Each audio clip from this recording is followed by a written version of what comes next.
ఈ హెమటాలజిస్ట్‌కు, ఆంకాలజిస్ట్‌కు మధ్య తేడాలేంటి? వీరు వేటికి వైద్యం చేస్తారు? హెమటాలజీ అంటే బ్లడ్‌కి సంబంధించిన జబ్బులకి ట్రీట్మెంట్ చేసే డాక్టర్ అని మీనింగ్ అండి. ఇప్పుడు మనకి ఆంకాలజిస్ట్ అంటే బ్లడ్‌కి సంబంధించిన క్యాన్సర్స్. హెమటాలజీ అనే పదంలోనే అన్నీ ఉన్నాయి.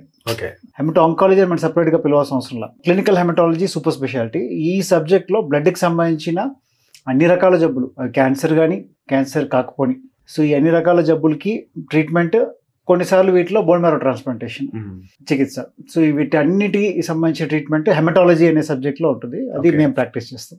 హెమటాలజీలో ఆంకాలజీ ఉంటుంది, బోన్ మ్యారో ట్రాన్స్ప్లాంట్ ఉంటుంది, నాన్ ఆంకాలజీ బ్లడ్ కూడా ఉంటుంది. సో ఈ బ్లడ్కి సంబంధించిన క్యాన్సర్ కానీ బ్లడ్ జబ్బులు, వీటిని కొన్నిసార్లు నయం చేసేకి వాడే అత్యాధునిక చికిత్స ట్రాన్స్ప్లాంట్, బోన్ మ్యారో ట్రాన్స్ప్లాంట్.